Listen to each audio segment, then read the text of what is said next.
Never, Never Leave Me by Terry Tapp.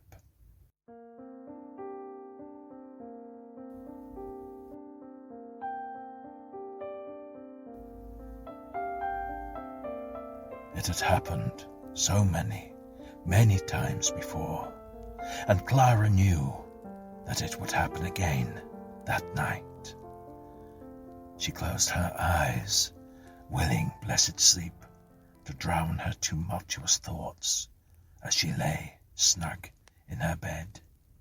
Yet she knew she would not sleep.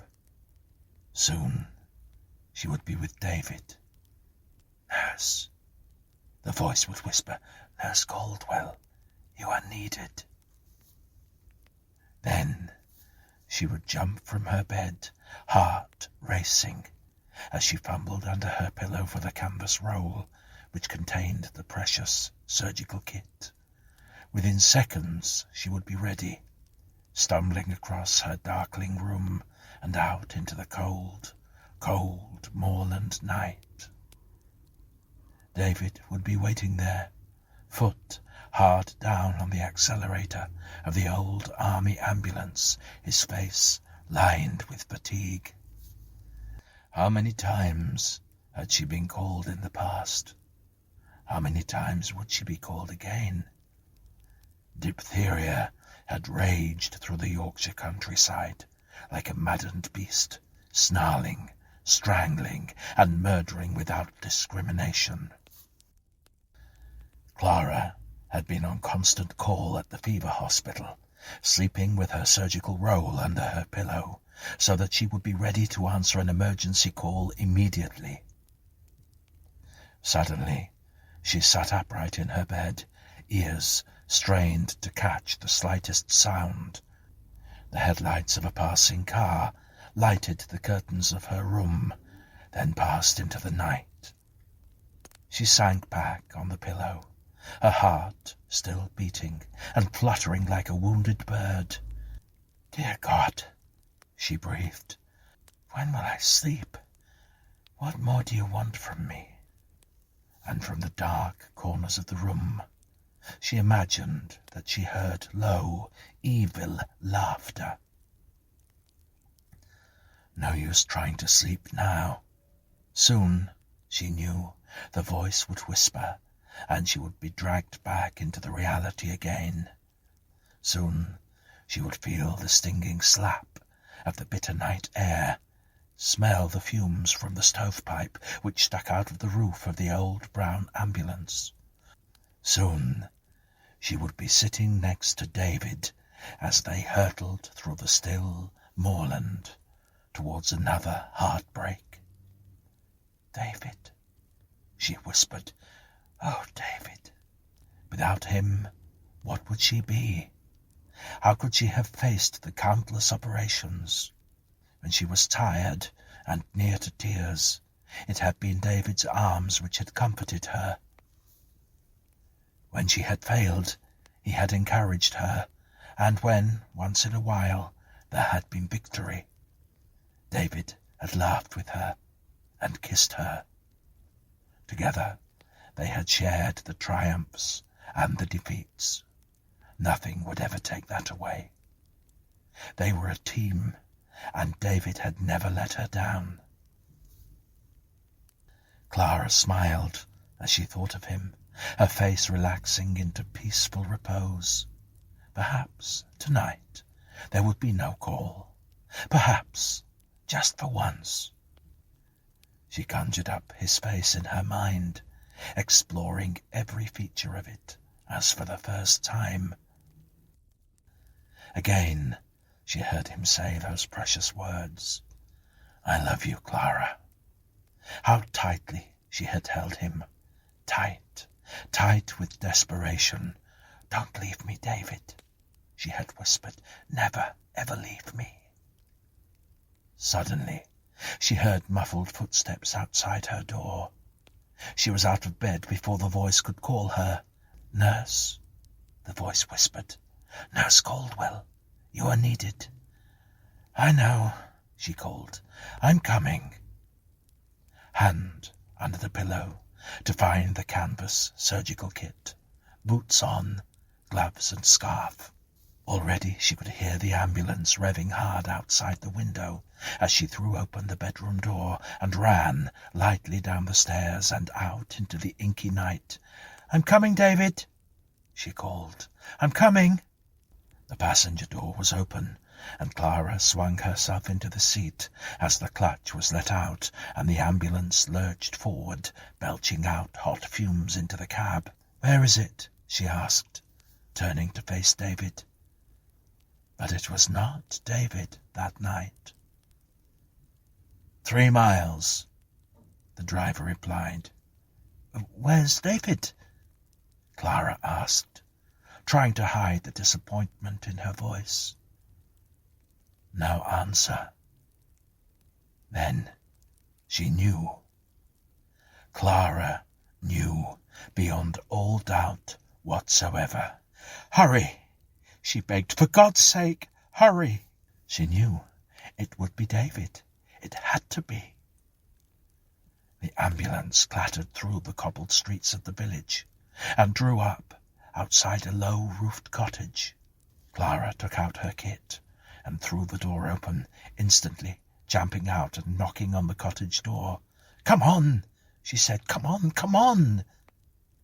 The door opened, allowing the hot, rancid air to fall out into the street, and Clara could already sense the presence of diptheria.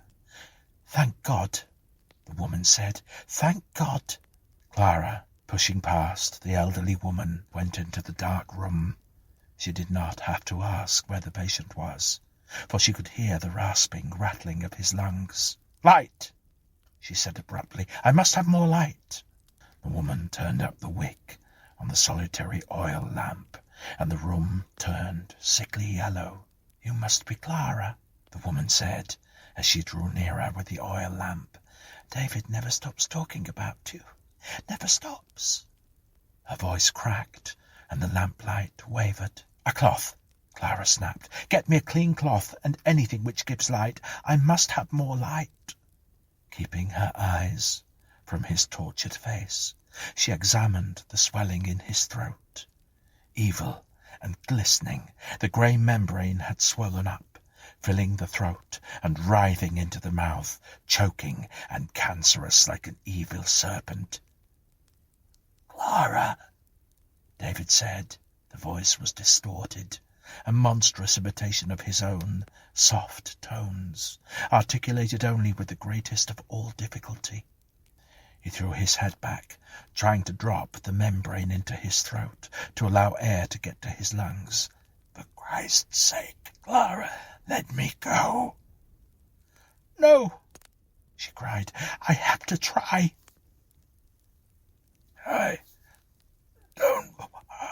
I don't want." The effort was too much for him. "Don't speak," she said. "I know what you're trying to say, and I know that I promised." David nodded his head. You promised." Now the tears boiled up in her eyes, scalding and scorching, in rivulets, blinding tears, which singed and stung as they coursed down her face. I know, I promised," she sobbed. "I promised you I'd never ever do this to you, but I have to, David, dear God, I have to." "Promised," was all he could reply. "I managed to get another candle," the woman said as she came back into the room. "Is that all? Just one candle?" The woman gave a stifled sob, and Clara instantly regretted her harshness. "I'm sorry," she said, reaching out to the woman's arm. "You promised," David cried. What? What did you promise?" the woman asked. "I'm David's mother, and I have a right to know." "Bring the candle nearer," Clara said. "Take care not to spill the grease, and hold it steady." "She promised," he repeated in a low moan. "Tell me," David's mother said. "What is he talking about? What did you promise him?" Taking great care, Clara unrolled the canvas holder to expose the kit. "I promised him that I would never do this to him, no matter how bad he became. He told me that he would rather die than have this done to him." "But why?" the woman cried. "In the name of God, why?" "Because he watched poor Simon die," Clara explained. "I was the nurse who operated on him, you know." "I didn't know," she said. "David wouldn't talk about it." Clara checked the kit methodically. Flame-sterilized dish, rubber tubing, 2 scalpels, ether, morphine, and strychnine. It was all there. "I tried to save young Simon," Clara cried, the tears still running freely down her face. "He knows I tried." "I'm sure you did," his mother replied comfortingly. "And then he made me promise," Clara said. "He made me promise that I would never do the same to him. He knows that the chances of survival are slim, yet I have to try. You see that, don't you?" David's mother nodded dumbly.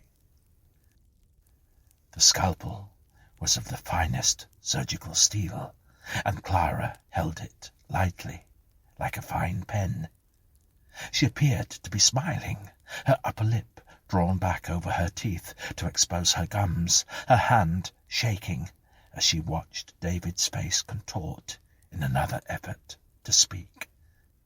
"Clara," he groaned, "remember Simon. You swore you would never do this to me. You promised. If you love me, really love me, let me go." "The light," Clara sobbed. "Bring the light nearer." Darling, he said, "for God's sake, don't." Gripping the scalpel tightly now, Clara leaned over his convulsing body, pushing the heel of her hand under his jaw to expose the white throat. He groaned, twisting his head aside, but he had not the strength to resist her. Hypnotized by the pulsing vein in his throat, Clara held the scalpel close and prepared to make the incision, and the voices chanted in her head, "Cut, Clara, cut, cut, cut." "Damn you!" she cried, as she flicked the perspiration from her face with her hand. "Damn you!" And there was laughter, as Clara returned her attention to the pulsing vein. David's mother, thinking that she was the reason for the sudden outburst, drew nearer with a candle and the oil lamp, turning all their faces yellow, like aging parchment. Blue-lipped now, David made another effort to speak, his breath rasping harshly against the murderous grey membrane which grew and grew inside his throat, trying to block out the last gasps of air. "If you love me," he said, "let me go." "Love you, love you." Clara almost gave a bitter laugh. "It is because I love you, David." He shook his head. "I swear," she replied. "By Christ, I love you more than I can say, and I owe it to you to break this promise. It won't hurt, my darling." By now, the trachea was almost sealed shut by the glutinous, swelling membrane which reared up from within him. Soon, if she did not operate, he would suffocate. Clara had seen it all before, many, many times. She knew all the symptoms and was determined that it would not happen to David. She knew precisely where to make the incision into the trachea, to allow the rubber tube to be inserted. Once opened, the tube would supply air to his bursting lungs. Clara knew all this. She knew when to apply ether and when to inject the strychnine, to rescue a heart which is near to death from exhaustion from pumping airless blood through the body. Morphine, for when the pain became too great to bear. All these things she knew. "You're shaking!" Clara snapped at the woman. "Damn it, hold that light steady so I can see." "I'm sorry," came the frightened reply. "How the hell can I operate in the dark?" Again, she regretted speaking so harshly, her eyes glancing up at the older woman's apologetic face. "Forgive me," Clara said, her eyes returning instantly to the slimy serpent which gorged itself in the throat of the choking man. "How ugly he appears," she thought. "How ugly, now that pain has conquered him." Was not pain an ugly monster? "He's going!" the woman screamed. "I can see!" Clara hissed. "I can see!" She hesitated, the scalpel just 1 inch from his heaving throat. Now, she thought, do it now and be finished. Blinking the perspiration from her eyes, Clara made up her mind and pushed the scalpel into the white flesh. Surprised almost, she drew it down in a skin-peeling incision. Working with deft fingers, she pushed the rubber tube into the trachea, recoiling from her handiwork in horror as the dangling, snake-like tube rasped in some air. "Too late, my darling," she smiled. "I couldn't bear to lose you." Now the air was sucking in through the tube, and the blueness was disappearing from his lips as his lungs filled. Clara smiled, relieved to have made the right decision at last. Now for morphine to relieve the pain, and then it would be a matter of intensive nursing and waiting. The odds were always against survival, but at least she had tried. She looked at him again, lying helpless as he choked and spluttered, the sheets covered with blood. Squirting the syringe against the candle flame, Clara turned to David's mother and smiled happily. About to say, "I'm sorry, darling," as she turned back to the couch. The words froze in her mouth. David was sitting upright, his eyes blazing with anger and hatred. Deliberately, he reached his hand up to the rubber tube and curled his fingers around it, wrenching it from the incision to allow the blood to spatter out. "No!" Clara screamed. "You'll kill yourself!" "You promised," he said, the words hanging thickly on his wet lips. "You promised that you would never do this. You promised that you would let me go peacefully." On her knees, sobbing hysterically, Clara begged him to give her the tube. "I can still put it back in," she screamed. "Dear God, let me save you." But before she could stop him, he was on his feet, recklessly squandering any energy he had left to purchase death at any price. "I will haunt you, Clara," he said. "You promised me, and now I'll haunt you till the day you die." "David, please let me put the tube back. Please, darling."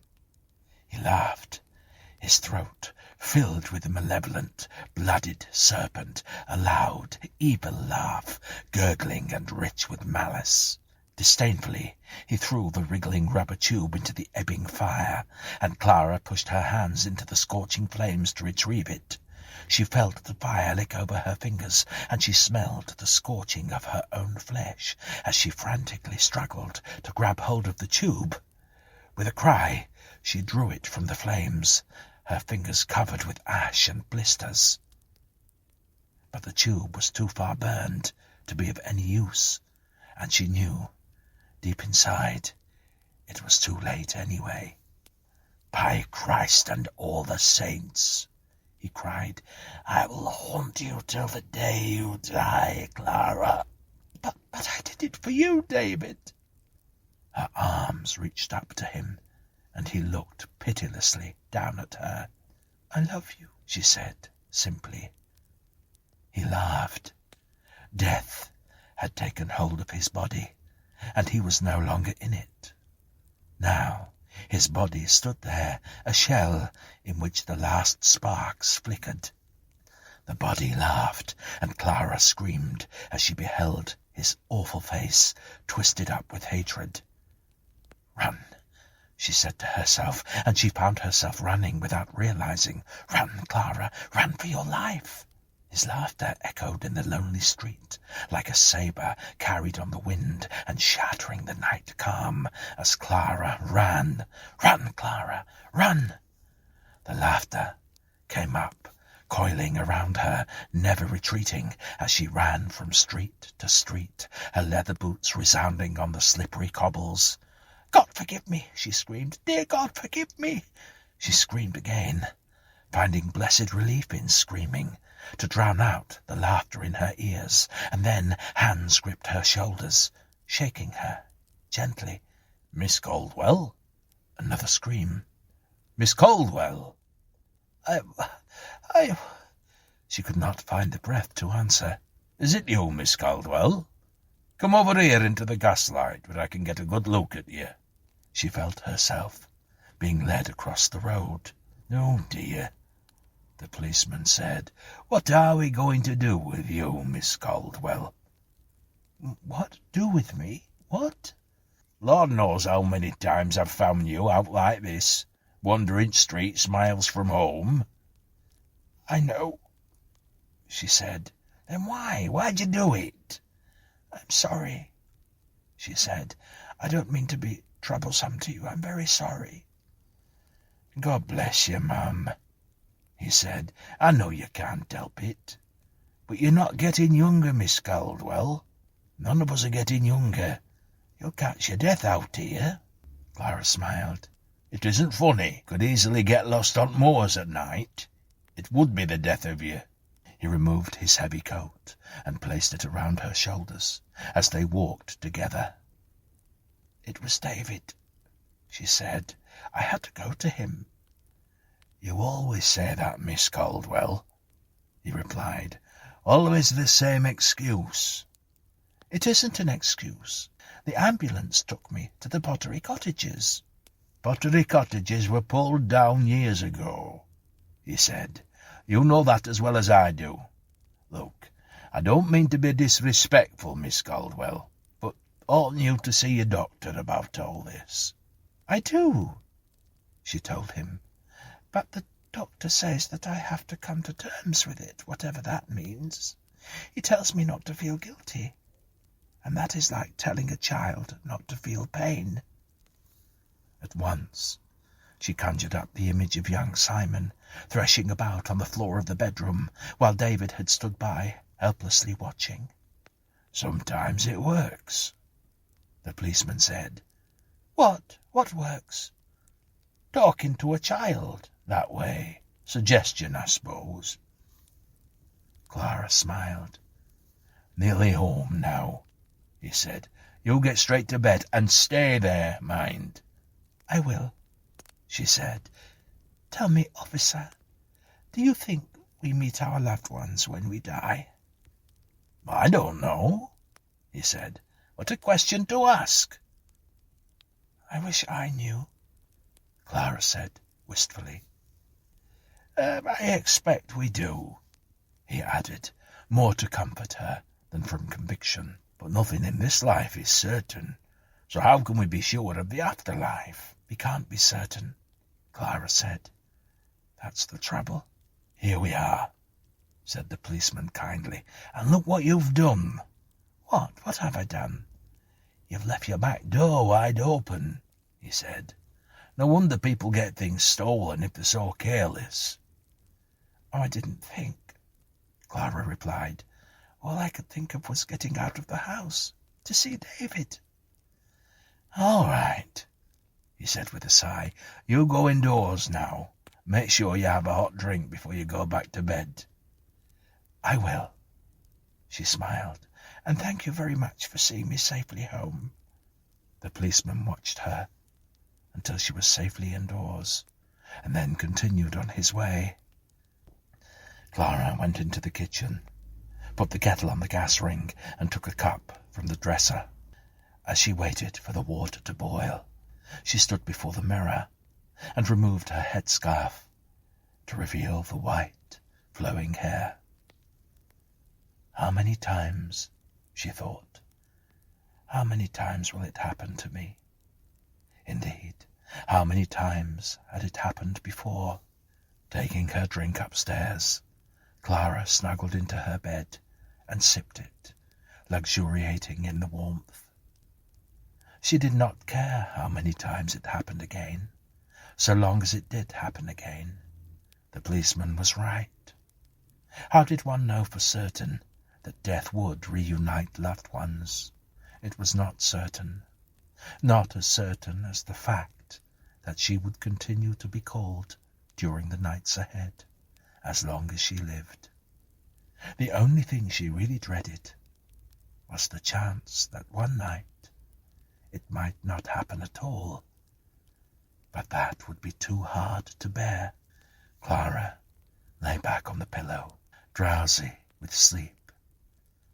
"Haunt me, David," she mumbled. "Haunt me, darling. Haunt me, as you promised, until the day I die. Just never, never leave me. Never, never leave me. I couldn't bear it if you did." And somehow she knew that he would never leave her. She knew that he would continue to haunt her until the day she died. And Clara was glad.